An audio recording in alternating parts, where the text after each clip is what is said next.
You can see me vizuri? I can see you, Vizuri. You're well? Salama, man. Oh, can you hear the Excellent. piano? Yes. That's so dope, man. Cool. When we grow up, man, we'll be having guys of music around us during the interviews. Yes, when we grow up. When we grow up, Hatujafika bado. Bado Jafika. Yeah, then I How's even life, had to. man? Not too bad, man. Not too bad. I tried That's cool. setting this thing up outside, but then there's a kid from the neighbor's compound who's just shouting. Oh And I'm like, no. I wanted the nice Wale. ambience, but clearly. Yeah, it I'd wanted to works. do this in the studio as well, but I don't have Wi-Fi in the studio yet. So tutaifanya tu Ah, kwa living room. and then we're going to do that. Don't worry. Make do with what we have. They say it's That mirror times. makes you look like a saint. Oh wow. It's a little It's like halo. a halo. It's like a halo. Yeah. Yeah, I'm an African saint. Yeah. Gratitude to you, Saint TJ of Kibugi. of Kibugiville. Kibugiville. Yeah, I'll give it like a twist. So niambie bwana, good to see you. No, same man. It's good to see you. It's been a minute. It's been a while. I do see you on and off happen apale when you're trying Yes. to hit some golf balls with some sticks. Yeah. That's always fun. More often than not, we try to stay on this area. I don't know about you, but I've been struggling, man. Handicap has just been going up and up and up. And You know, COVID I'm one of those guys who I think I'm better than my handicap because I have not been handing in cards. So I'm telling guys I'm 24, right? But I think I play a bit better than that, you know. And so, but I don't usually play for money anyway. So I like to play for money. I like to bet on things that I can control. Right now, golf is not one of them. Yeah, well, golf is something you can never control, my friend. There's a good day, there's a bad day, and some days are just not golf days, man.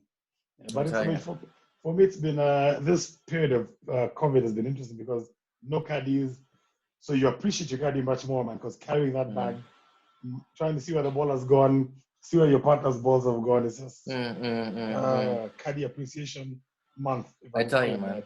Yeah. But also, I always feel the whole caddy thing has always been a problem for me because they're always invariably better than you, and so. Guy's carrying your bag and he's there like, my lord, man. This guy. Okay, give me a six it's not a fair world like that, you know. I tell you, yeah, like me and my cat normally have those fights for. And let's say, Apana, I pick a club, he like takes it back. When they're like, no, bring that. I'm like, well, so who's playing, me or you? He's there like, it should be me, is what he's saying. Actually, clearly. But I don't argue anymore. We've come to a compromise. It's like, watch let us see your points. We're just playing. For managing, then I listen to you more than I don't when I'm not trying to manage, of course. But it's neither here nor there, man. Neither here nor there. But thank you for coming through. It's always good to start with an introduction. I don't know why I'm introducing you, by the way. No, it's always good. It's always good. Yeah. So today, in studio, this makeshift studio, we've got the great Erick Wainaina, the singer, songwriter, producer, vocalist, instrumentalist, father. There we go. Some fanfare. I should have had those guys breaking glasses. Huh? All the DJs always there's some sound effects here I can find. Go on. So it's a pleasure. It's an honor. Thank you for agreeing to be on my very humble TJ talk. I like to just have that on there. Yeah. So, and the idea behind this has just been it's a basic chat. We had difficult times for most people around the world. We're not special in that space.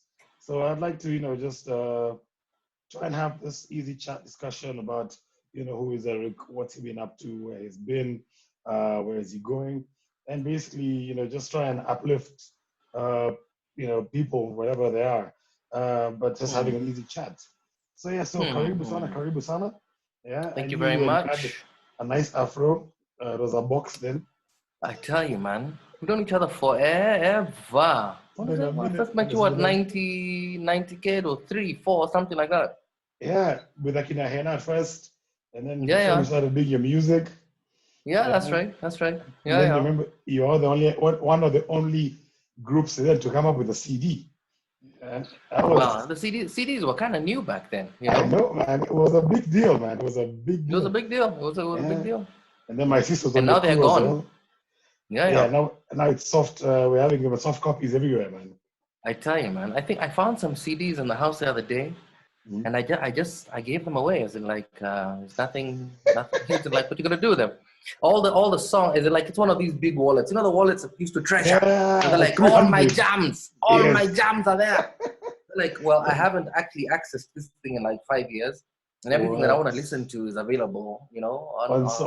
on the net, you know. Yeah, So, yeah, yeah. and yeah, so the security guard was very happy. He's like, niko na CD player hii saa, wacha. He was very happy. Compact. Get in On a there. compact. Then I remember gates used to get so tight when you jack, or you borrow, you don't bring it back because there was a CD on one side and then the leaflet on the other side with the lyrics and the Yeah, songs.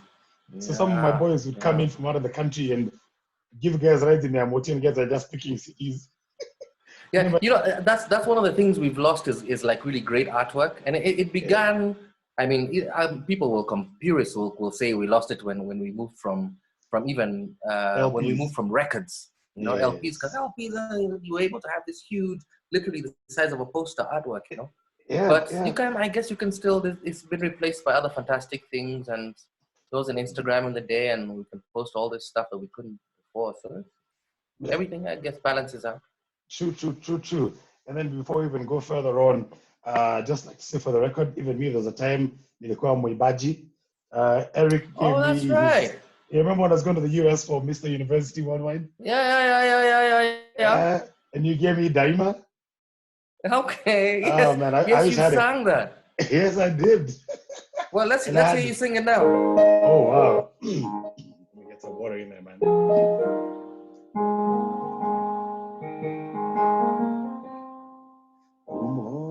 Yeah, boss. The voice was broken. Look, let's go, man. It's there. Shall I change the key for you? Okay, let's try here. Umoja ni fahari yetu, undugu ndiyo nguvu. Tukina. Hey, even the words. Good job. That's it. And now you have to back me up so I can keep it. Lazima tuungane, tuijenge nchi yetu. Pasiwe hata moja anayetenganisha. Here we go, chorus. Naishi natumaini, najitolea daima Mkenya, hakika ya bendera ni uthabiti. Even the words have gone. Well done, man. Hey, was that like 20 years back. ago? Hey, about 20 years ago, man. 2001. Nice. To be exact. Well done. Yeah, wherever Well was. done, well done. I mean, I never had as much fun as I did on that stage, man. From doing it in Nairobi, doing it in the US, and then I had draped the Kenyan flag on me, and that was when I was singing that with the song in the background for the 2 minutes, and absolutely loved it, every second of it, man. Good old days, man. Good old days. Yeah, come from far. Nice one. I'm telling you, man. So how was that? Where in the US did you go? I was in New York. Yeah. Yikes. I was actually in New York in the middle of the winter. So you can imagine me living here in the nice hot 30 degrees to 28 degrees something, and you get there and you're on negatives and it's snowing. Nothing can protect you from that. As in, like nothing can prepare you for it, you know? No. I guess one of the luckily if you go through Europe and you've got like a layover, you know, you begin to feel the baridis a bit in Schiphol in Amsterdam, and even though it's air conditioned, you feel there's like an edge to the air, you know. But when you land in America in the winter, hey, mine was it's another story. I wore all my clothes. Let me just tell you the truth. I wore all my clothes. Went to the shops. I went buying long johns, and just layering up, my friend. So at night I used to have the Marvin on, the scarf is on until here. I look like a thug, by the way. And that time I was buff. So guys used to see me and just make a hole. Man, There I'm you telling go, you, man. it was a rough time, but I loved it. Loved it. Loved the experience. Mm. The Twin Towers are still in the background of our Oh, photos those wow. days. Yeah, Yeah. that was quite something, man. So lost part of my luggage. I had a spear for my get up. And then Wow. so I had to make one. I had to go to Home Depot and buy a curtain rod and make a spear out of that for my props. Telling you, There's no man. way they're gonna let you into the US with a spear. That's not gonna happen. Oh, the spear did come. Oh, what happened? Like a week later when I did need it. I gave it to my roommate. He was from Holland. Oh. Yeah, so Mr. Holland, here you go. And So he gave me why the delay? his issues. Was it a security issue or just an airline issue? I think it was a security issue because it was a sharp pointed thingy. Broken down into two. So I think they put it in the special care package and then it just never got shipped. Yeah. So I gave my very lucky roommate. He was like, "Yeah, have you ever killed anything with Nice this?" one. I'm like, "Yeah, in my dreams." I'm a hunter, Shaka Zulu, Luanda Magere. But where I live kind of on the edge of the park, right? And we have wildlife all the time. Oh wow. We got buffalo, we've got lions, my wife was driving home the other day and there was a leopard in the driveway. It's one of those things. A leopard. So once bona you fide get leopard. I mean, we do, but I mean, these animals of prey tend to be they don't attack human beings, and so whenever like we go for walks and stuff, we make as much noise as we can. But then, of course, don't be careless and sort of come home staggering at 3 and lie down on the main road. A limb or more. You shall lose everything, my friend. Yeah. Oh man. Hey, okay. Sour. So next time I come into your house, remind me to make sure that I've got all those anti-cat sprays and. There you go. Yeah. There you go. Good, but you better be coming with Ambuzi, otherwise I'll feed you to the lions. No, don't worry. I'll come with one as a decoy for them, and then one for us to cook. Go. Yeah. There you go. Yeah. Man, we've really been cooking like crazy in this lockdown, eh? Hey, quite, man. I've become a chef, huh? Let me tell you, I'm going to start a cooking channel. Yeah.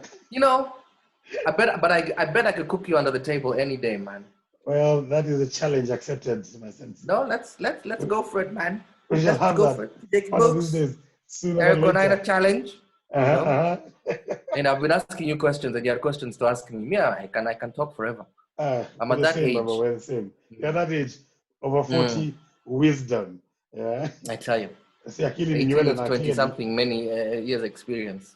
Yeah, they say akili ni nywele na kila mtu ana zake, and you have extra. So I think you have me down on that one.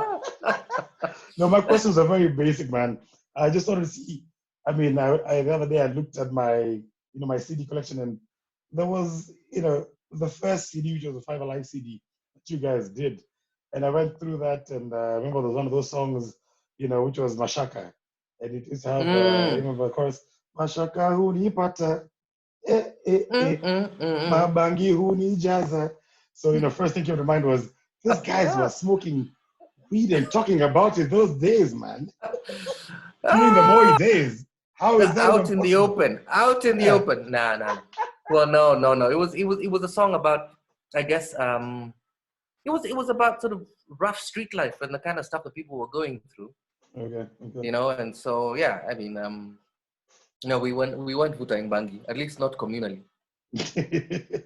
But it's supposed to be. Yeah, but I can't say that on air. We'll do that on the side. No. You're Tonga. Yeah, and then the other guy I actually meet quite often is Bob. Yeah, Bob's doing well for himself. Yeah, met him. His family friends with some very good friends of mine, so quite often we bump into each other. Yeah, but they're also you guys. Oh, even Victor as well. By the way, I do bump into Victor quite often here and there. But you guys. Do you guys keep in touch? Do you guys still think about doing? Yeah, we see each other quite regularly. So I pop in on Vic quite regularly, like on my way to work. Just checking on him. And then Joe and I worked together on some projects over the course of the last couple of years. Okay. And then Chris and I, we're also ex St. Mary's boys, and so there was like a Saints reunion just the other day. Yeah. And then we were all at Bob's wedding the other day. So I mean, yeah, we see each other. There's often loose talk about some kind of reunion, But everyone's so busy doing their thing right now. We'll see if it happens, and Yeah. it could be fun. Well, amidst the COVID, this is probably the time you should do it. The lockdown. Yeah. I mean, like Vic and Joe right now, I think are in Kilifi. They've gone and they're doing some film work, and so they're down on the coast, kind of doing that particular thing. Mm-hmm. But Okay, yeah, cool. so when COVID ends, we'll see. Oh, nice stuff, man. Nice stuff, man. Mm. And the journey. I mean, there's been many. You've done a lot of music, a lot of shows. One of the things that I personally get very jazzed about is that you actually took the Kenyan stage to Brooklyn, or was it the other way around? I mean, in terms of the talent, local production. I mean, that's something that it's a first. I think I've not heard of anybody else doing something like that. And for me, it's a big deal. How was that experience? Well, okay. First of all, I'm reluctant to call it a first because I don't know, Okay. And we could be writing history. Maybe there were guys like in the '60s or whatever who went, and they took a Kenyan play to Broadway, and we don't know, Yeah. But I mean, for us, it was really cool. First of all, we'd had an experience taking a musical to New York in 2009 when we took my musical More Fire to a thing called the New York Musical Theatre Festival. Okay. That was cool, and then we took Tinga Tinga in 2018 to now a theater that's actually on Broadway. And I mean, it was great, I mean, Harry Potter is playing next door, Wow. Hamilton is playing a couple of theaters down. So it's the real deal, and so but I mean, we had a lot of support. Safaricom came in a big way. Yeah.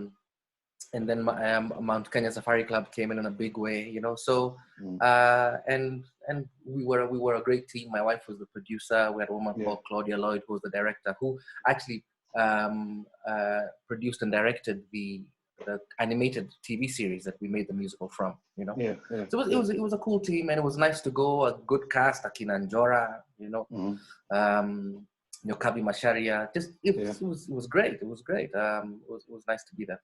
Oh wow, nice. No, I mean, for me, that kudos, that was a big one. One of my cousins, Wamai, was there with his missus, part of your crew. Oh, nice. Yeah. Wamai is your cousin? First cousins. His brother called Wamai is your cousin? Yes. That explains the whole thing. Oh, I get it now. Yes. I think Kibugi is just your, now that I know, it's just your Kafamo then. Yeah, no, Ngatiari is a family. Kibugi now is my name, which is my Omao, which is Guka. Yeah, but since you're now even Wamai is Bruce called Kibugi. Yes, exactly. His name. The only two that I know. Yes, yeah. That's it. I got it. That's how they got more of the yellow jeans, man. As guys, I think, chometed a bit by the sun, but we're still here. The lighting is working for us. Yeah. Yes, Bwana. Yes. Yes, Bwana. We are together at the end of the day. Yes, so that was dope. But let me take you a step back, because before then you were at the Berklee College of Music. Yeah, I've given it a very Reja name, and I know how you. That's all right. It's all right. Yes, like people over. No, I just in case you were gonna put it in print, I just needed to let you know how it. Spell you it's like Paswarayo, and no, it's the Alliance High School, please. Yeah. Right. Yeah, we also catch feelings sometimes. So. Oh, you went to Bush? Yes. I was in the Alliance High School. Yes. You were in the Alliance. Yeah, let me even put a post for that. Yeah. Hey, you got to do the side profile. Oh, well done. Yeah. I don't know why I thought you were in Patch. I assumed because old man was running the joint that you were there. Hey, boss, I think I'd have been killed. Those guys, man, it was a different breed of humans that time in the school. Well, okay. Yeah, I didn't know you were a Busharian. I was a Busharian, yes. Proud of wearing the awkward green sweater, which you can't tell exactly what hue of green that was, but it was green. It's a strange green. I'll hand that to you. But I mean, you could call it olive. It's kind of heading in that direction. Actually, true. Yeah. Mike Storo with Bush. So I captained the Saints basketball team for like a year or two when I was doing IB. Okay. And one of our MVPs left the team just before we played Bush. Mm-hmm. Imagine we went to Bush and we lost, as in like not. I think there are certain things we expect from Bush. We expect to be beaten in academics. Academics, You're in Abuja, right? Yes. But basketball and root down, we had said Z. And so when we showed up the next day, yes. You guys were beaten by Alliance. It was very. That is my one story, and much respect to Alliance and much respect to the players of the day. Kenneth Ngok, his one was showing. By the way, he was an ex-Saints boy. Now he had moved to Bush. Oh, okay. Brains had become too much. He had moved to Bush, and he was now there. Amazing, sort of. I think you guys a good one. Yeah, he twangered us badly. Nice. I mean, so at least you do have some fun memories of Bush. One or two. And I had a couple of cousins there as well. Okay. Nice. So how was the whole, I mean, right now, I don't know how many people still get scholarships to go and study music, because those days you used to be told, so what do you want to do when you grow up? I want to be a musician. You told, hey, I tell you what, there's lawyers, you can be this, that, and the other. Music, DJing, the arts basically weren't considered as career paths. So, I mean, for you, how was that then and now in terms of how things have evolved? Well, first of all, I mean, going in, I didn't have a full scholarship. And so my parents were very supportive from day one, Okay. My brother and I are really fortunate that our parents are such, they think out of the box. I mean, my brother left to go to England to play football when he was like 15, It was cool, just to go and try and see what that was going to be like. Yeah. And so when I announced, after many years of saying I wanted to be a doctor, showed up one day in the digs and I was like, I want to be a musician. I mean, there was just the normal sort of requisite amount of shock, Yeah. But after that, they were like, "Yeah, cool, let's roll," Yeah, let's do this. And so, first of all, I think I just want to say to anyone who's watching, if you're a parent or a kid, like these non-traditional careers, there's no way that we can do them without our parents' support, right? Yeah. And I would urge parents, like, give your child the opportunity to check it out, see what it's like, Yeah. And at the beginning, the support that you give might just even be like, if guys are having practice, right, that you're offering them a cup of tea and bread, because everyone starts when they're still kind of growing teens, and you're just kind of making sure guys are comfortable, that kind of thing. Giving guys bus fare, or Uber fare or whatever, just initially, helping guys. I mean, like, at the end of the day, and I mean, there's a friend of mine who I was ribbing the other day because his son is like 19 years old, plays I think off handicap too, right? Ooh. And I was like, and he's gone to America to study banking. I was like, no man, give the guy a chance, right? When the guy figures, when the guy figures 30, if nothing has happened, right? And you can become a banker then. And I know I'm talking like the direct opposite of what other parents would say. They'll be like, no, you do your music on the side, No, man, these things, you've got to be 100% in them. Kabisa, right? And you give the thing the chance it needs. Right? Okay. Anyway, let me stop lecturing, but that's No, it's good because I mean, when we were swimming for the national team, at some point, just drop that one again. Well. Yeah. Come on now. I had you slip that one in. Yes, you swam for the national team. Yes. When we were swimming for the national team, carrying the flag, we had a similar situation. Yeah, because at some point, the folks now ask you, so are you going to study? Are you going to swim? Because scholarships then was only the Lialas who had scholarships. And from there, people like Kamal Shah, Nicholas Diaper, and the rest of them, there was such a struggle with the whole setup of scholarships, for sports. And then you find even like the Danfords at some point themselves, like, let me just support my kids because clearly waiting upon the scholarships isn't going to happen. And you find you're being told as an ultimatum, so are you going to swim? or are you going to study? You're going to do sports, or you're going to, Mm. one of my best mates is a doctor, but he was an amazing swimmer. But similar struggles for this and the other. But if you look at it now, guys who are actually making cash, as in like Tiger Woods and the golfers outside the box. You're not doing your regular thing. So I think it's a good piece of advice, just to tell people out there that encourage and support your kids through an unusual, choices of career and stuff like that. So Yeah, I mean, even between the Tiger Woodses and the guys who will never be number one in the world, right? There's still so many different strata of sort of competitions that you're playing where you're still making a decent living. You end up being at the end of the day, even if you end up coaching, that's still pretty cool. And you're bringing up a generation, and you're getting paid to do that. As in, like, come on, man. As in, like, I was in my 20s, and Five Alive, well, they're like, by the time we're 24, we'll have won a Grammy. Where? Grammy who? Grammy yourself.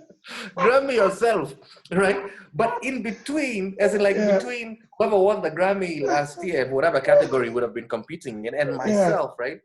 As in, I'm still making a more than decent living, right?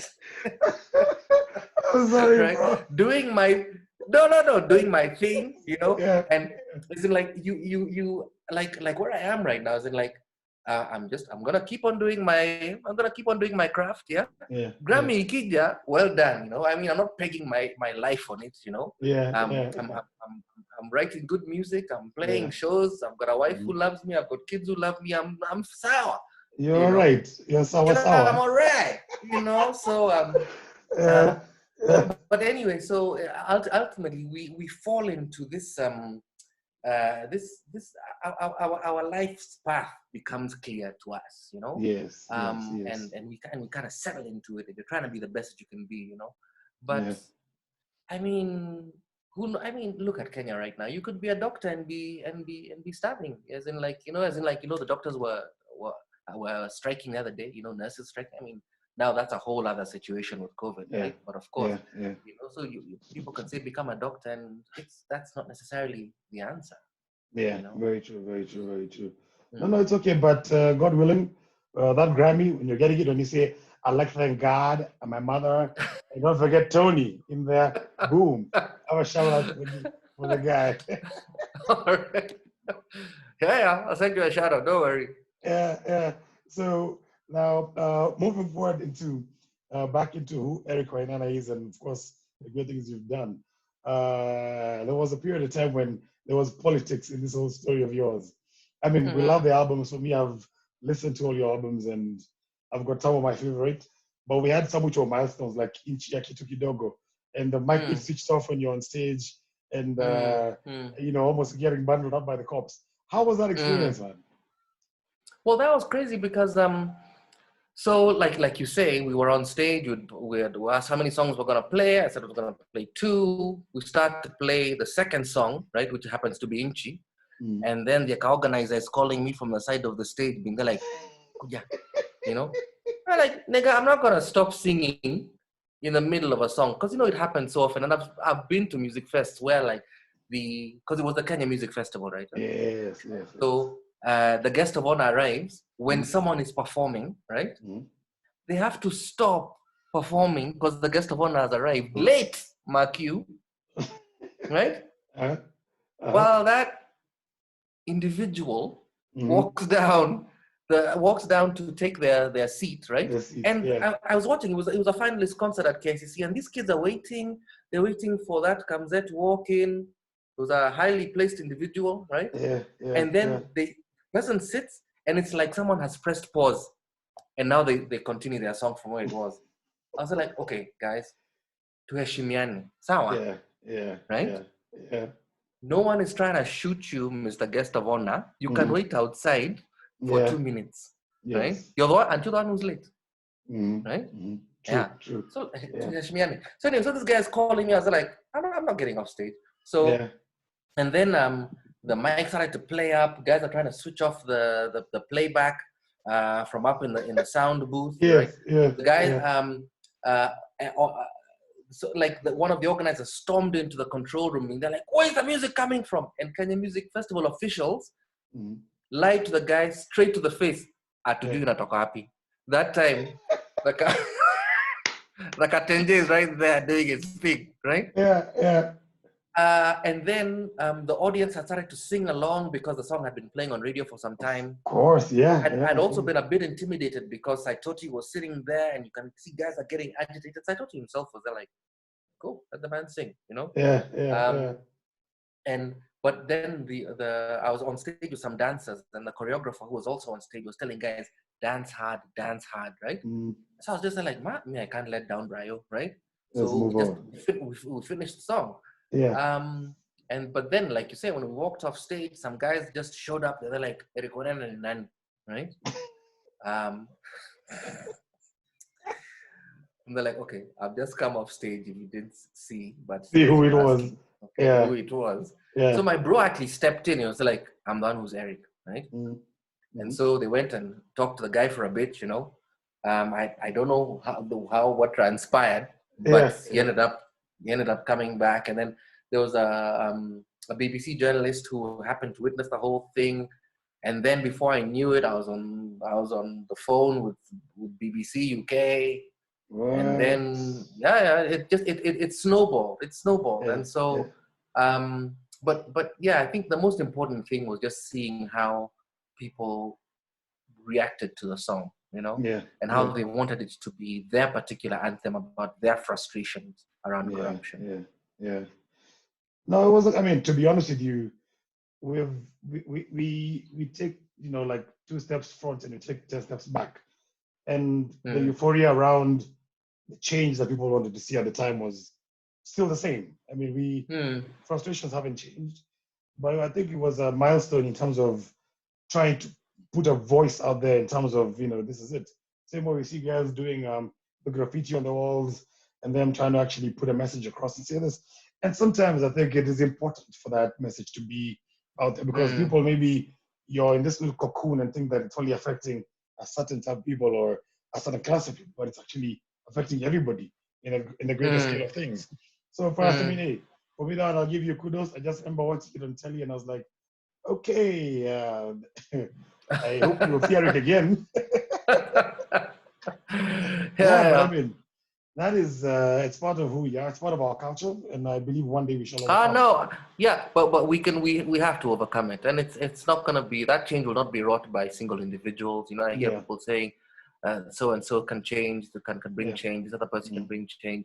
I think the problem is larger than that. You know, and it's well, I'm not a political theorist, but I think that we need to start. Parties need to come up that actually have an ideology that they want to follow. You know. Yes. And they're like, okay, this is what we're going to do about education. This is what we're going to do about health. This is our plan. And me, I'm saying this, and my kirende of guys here are going to hold me accountable. Right? Yeah. And so even like when you saw houses being guys were being evicted, demolished, you know, that someone could be asked, who authorized this, right? Where's the paper trail? Who allowed? You know what I'm saying? Like accountability. Accountability. You know. Yeah. But right now, someone shows up and feeds 1,000 guys. What does that cost you if you're stealing billions? You know, it doesn't. You know. It's nothing. It's ugly. Yeah, I mean, I guess it's one of those things where you're trying to kusafisha roho yako, but you know, you can't. I mean, it doesn't work like that in real life. No. No.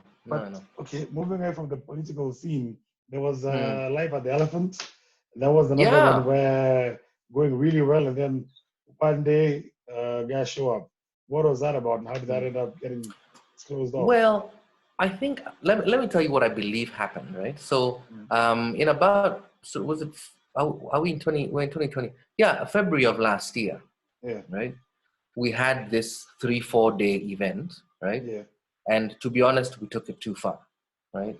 And we pissed off our neighbors no end, right? But then we had a meeting with them, and they're like, "Look, mea culpa, we're sorry, that's never gonna happen," right? Yeah. and life was chugging on as normal because Live of the Elephant, we used to have authorization from our neighbors, right? Yes. And the neighborhood. But like I'm saying, there was like a weekend there that we overdid it. Even ham. Yeah. So we had a meeting with the neighbors, a big old thing. We apologized, letters of apology, etc., etc. And we said we're gonna give them our calendar of events coming up. Yeah. And so we're just carrying on with life as normal, authorization of the neighborhood. Then one random day, Kajo thugs show up. They're like, "Where's your license?" Our neighbors are complaining, and they showed me the message. I'm like, "This is when you're responding to a message from February. You're coming in June, right? Oh, wow. Who called you? Show who is it? Because we've got authorization from the neighbor. Who? Yes. Right? Yeah. The guy is showing me something. I'm like, nigga, come on, man. Nigga, please. Right? And it was delayed. But that's the thing. Yeah, they don't come to actually keep the peace. Yeah. They come to extort you. Yeah, pretty right? much. Yeah. So we're here. We're gonna tear this thing down, right? Unless you can ongea. Okay, like ongea with who? Forget it. We're not doing anything of that nature, right? Yeah. He says, "Can I see your permit?" We provide a permit. He's like, "This permit is fake." We're like, "We got this from your office. Yes. How can it be fake?" Yeah. Right? Yeah. Anyway, because audience is our janja, even them, right? Me, when us guys are engaging with them, guys, audience members are taking the gear into the building. Oh. Right? The chiles in the audience, the women in the audience. Wow. They were the ones who led that thing, grabbing speakers, grabbing drums, grabbing amps. By the time the Kajo guys turn around like this, all the gear, woo! Music. Gone. Yeah, Messiah. So these can be big hoods. They're there, and he's trying to grab a speaker. So there was like one monitor left. Right? Yeah. Now all attention now came down to that one monitor. That monitor. Yeah, they're like iki to Andy, right? Yeah, they're like, no, we're taking it. The thing is this, and so the guidelines are very clear. Yeah. Right. If there has been a complaint. Yeah. About noise. Number one, you're supposed to call, right? And ascertain that this place exists or that the noise is coming from this place, right? Yeah. Because, I mean, anyone can set anyone up and say, oh, there's noise coming from there. You've got to actually check it out. You've got to establish communication with the person who's being accused. Yeah. Next, you're meant to send an email, right? Some written communication from the county saying, hey, your neighbors are complaining. Just down. Yeah. Then the third thing is they're meant to come, right? And when they come, they can confiscate, but it is not the first thing that they're supposed to do. Yeah. Right. Yeah. So these guys didn't didn't collect 200, right? They just show up at nowhere. We're coming for the gear. Yes. Well, they're like, you know what? We'll see this thing pakamusho. Yeah. We'll see it pakamusho, right? So they arrested 2 cameramen for noise pollution. Yeah, you sit with that one for a bit, right? And then they grabbed a guy from the bar saying there was no liquor license. Okay, mea culpa. Was like the bar guy, he hadn't got his liquor license, but he went and he made amends, right? Okay. Just hang on a second. Nini namwagika huko? Sorry, let me. I'm in the digs with the kids. Let me find out what's going on. The house got burned down while we were here talking. We'll check. What's going on? Yeah, let's give Eric a few seconds to come back. He's actually at home, so yeah.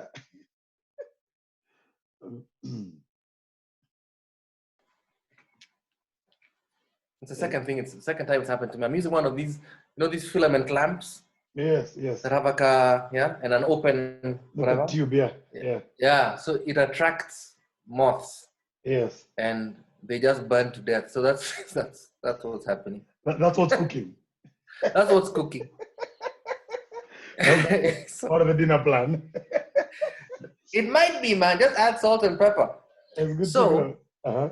yeah, so I was there like, we have to see this thing through to the end because, Yeah. like, for example, you know, I mean, events, they're, they're, they're aspects of culture, you know, and we were doing, as far as I was concerned, and I mean, I can be taken to task on this. I was like, we are making Lavington a better place, right? Yeah. People can come and see a cultural thing instead of just sitting at home and watching the Premiership. Yeah. Right? True. Come, see what's going on, you know, because art is therapy, you know? Yeah. And it's Yeah. cool, right? It's a nice Yeah. place to hang out. It's not at the crazy levy and whatever. And I told you the time that we'd gone over the Nini with the sound, we apologize. It's like, we're never doing this thing again. Oh, yeah. Right? Yeah. So, but it's not only us guys who are suffering because of Kajo not having set guidelines, right? They'll walk up into any situation and Nyakua guys turntables. And they're like, excuse me, that's a guy's way of life, livelihood, right? Yeah. You can't just do that, you know? Yeah. And it's so simple when they set up, because you're the ones who have given us the license. The permit, So you show up with that machine that's verify the DB counter and just verify and be there like, okay, this one, actually, Erick, unaweza ongeza kidogo, it's a bit too quiet. Ongeza, okay, sawa, hapo ni sawa, right? Okay. Who's stopping guys from doing that? But they're not in the business of keeping the peace. That's not what they're here for. Yeah. They're here because they want to make a buck. They're like, Kwendeni, we'll fight you guys in court. Wow. Sorry, next point. No, that's okay. I mean, hey, it's part of what we live through this, and there's a lot of people out there who like the arts, want to get into the arts. I mean, some of my other friends have been doing like blankets in Amadoni and I'm sure they've probably gone through similar setups. I mean, even just doing a gig, because we moved into a more culturally aware society where we appreciate art and music more. People want to be out there more. So, I mean, education is key for people, and it's one of those things people to know how to deal with this kind of things when it happens, because you're basically being bullied, for lack of a better word. Yeah, but it's all good. So back to the good music that you make. Now you've done a lot of jams, you know, from there's some amazing love songs in there. Yeah, so Shiro, the lovely lady I'm seeing, keeps on saying how you mentioned her song in Retwariaku, and I was like, oh, nice. I was like, okay, yeah. So I always hear the end of that all the time, but I said it's okay. It's her name. It's his. No. That's right.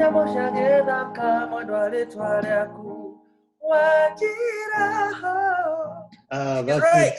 It's in there. Bonga points to me. Bonga points to me. First child, and thank you very much. Thank you. Yes. Now, I'll keep on playing that clip for her over and over again, man.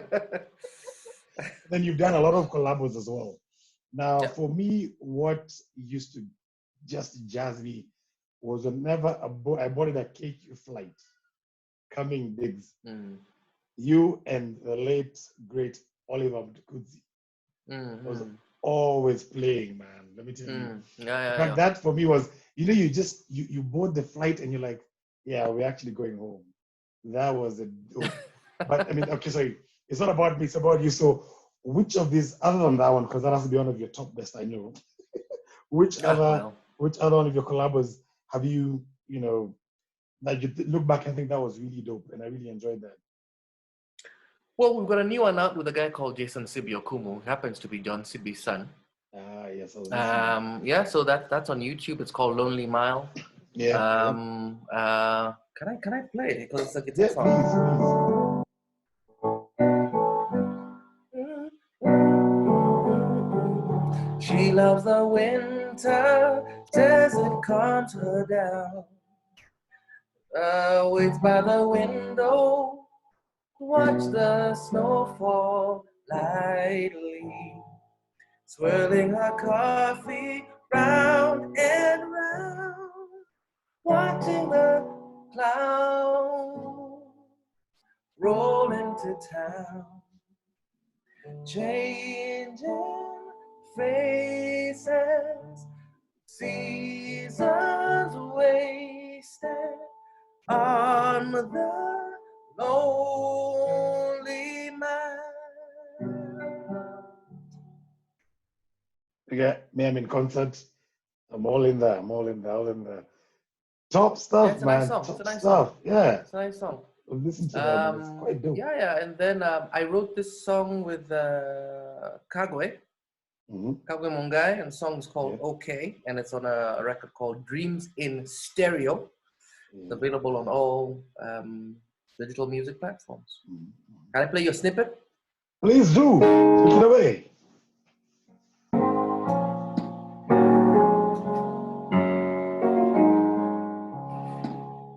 It's not the same since you went away. I hugged the pillow where you used to lay your head. Strands of your hair, scent of your perfume. Maybe sometime today I can steal my nerves and dull the pain and take down the photographs of me and you. I'm gonna be okay. I'm gonna be alright. I'm gonna be samba. I'm gonna be just fine.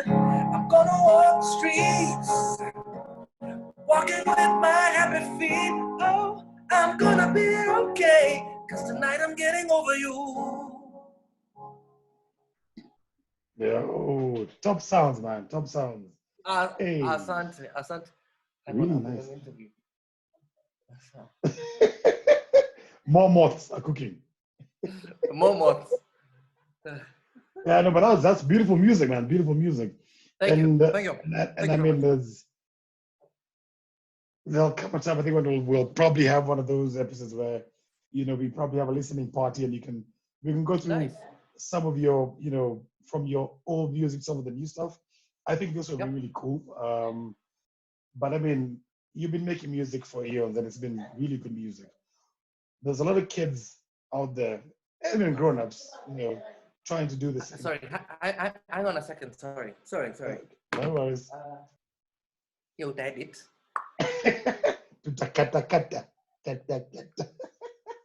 Don't worry about it.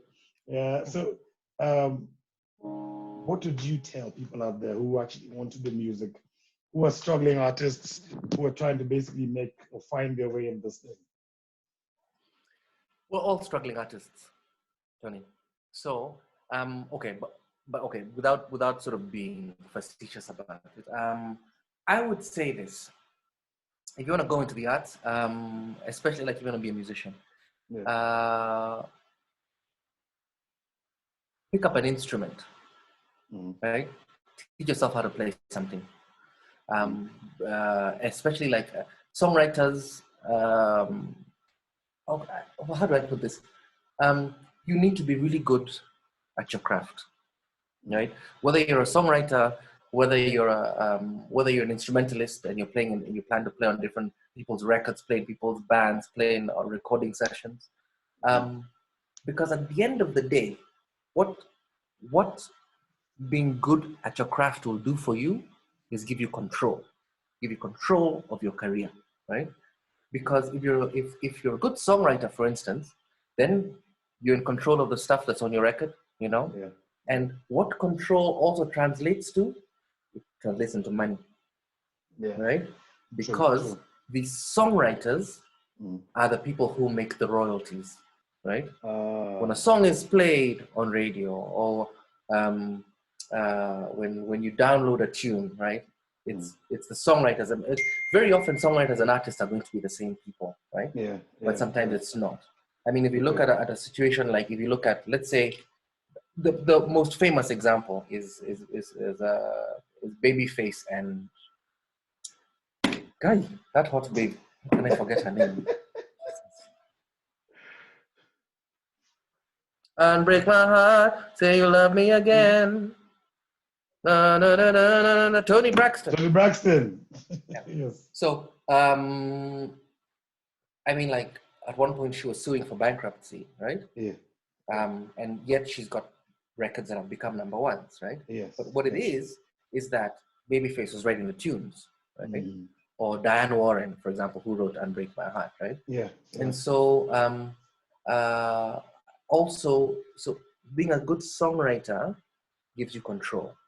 Um, Among the best session musicians I know in the country, or the busiest, right, are not only the guy, like my wife once asked Guido Kibokosia.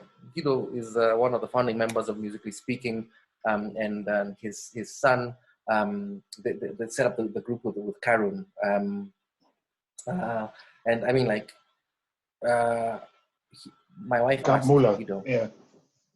Kamula. My wife asked Guido, who is the best now? Guido's a bass player. Said to him, who's the best bass player in Kenya? And Guido looked at her and said, the one who is there. Because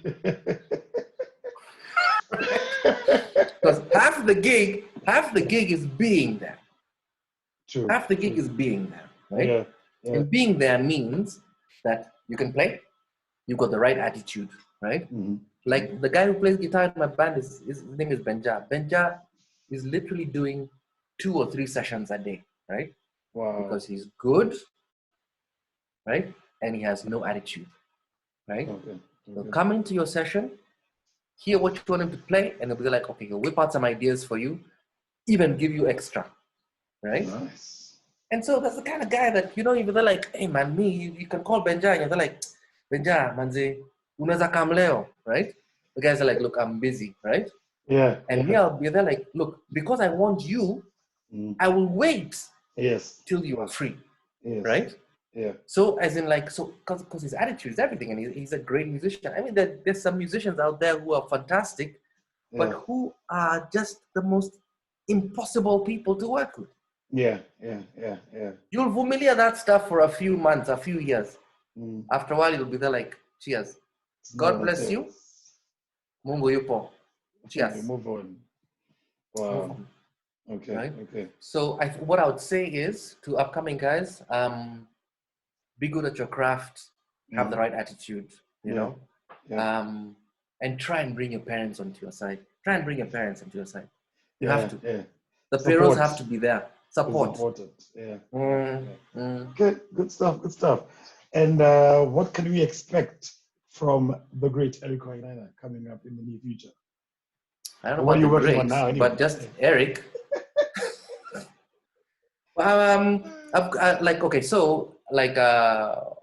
So with this record that we just put out called Dreams in Stereo, right? Yeah. We're doing a bunch of music videos for them, and I'm doing a lot of it is very DIY because Corona has made it like that. So I'm the guy holding the camera, you know.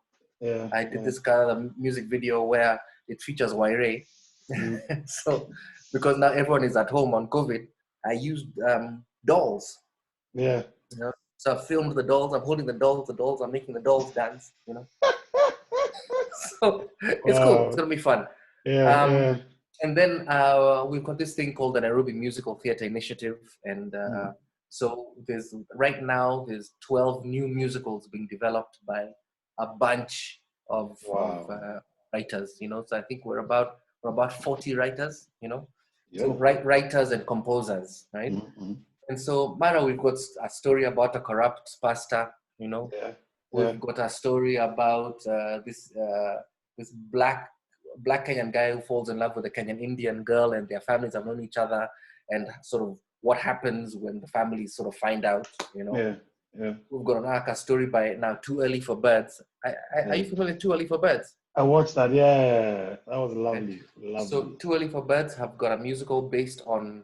You remember Wanogo and Washoshu? Yes, the gangsters. Yeah, the gangsters. And how they sort of time travel into the 70s and they meet Akina Wakinyonga and Patrick Shaw, right? Oh, it's this great sort of Shengenge tone musical, you know? Wow. As in, the talent in this place. Then you have Ezekiel Mutua trying to ban guys, and they're like, you know what to do, sir? Keti chini kwanza. Wacha watu waandike ngoma zao, right? You don't have to watch it. You don't have to watch it, Ezekiel. You don't have to watch it, right? True. Just tell guys, I don't agree with that, but you make your own decision, right? True. Oh, dope, man. Dope. No, looking forward to anything and everything that you're coming to put out this year. As for me, you know, this is something I've always wanted to do. Come from a long way back. I'm trying to also grow this thing as, because for me, it's a passion. It's something that I've always wanted to put out there and just, Yeah. see how far I can push it, man. And I'll just say nowadays, life is for living, man. At least I can say I've done one thing. I've had one, I've had one Erick Wainaina on my talk show. Thank This you will very be much. first of many to come. But yeah, so really appreciate the energy, the music, basically putting Kenya on the map and everything that you've done for us so far, man. And we are behind you all the way. And keep doing what Thank you, you're doing. man. Yeah. Thank you, man. You keep Yeah. doing what you're doing. I'm glad you've started doing this. This, like you say, we've had conversations about this many, many, many times. Yeah. You've got the brains, you've got the looks, you've got the voice. That's all you Mm-hmm. need, my friend. I'm telling you, man. Go for it. Thank you very much, bro. Appreciate it. Sawa. All right.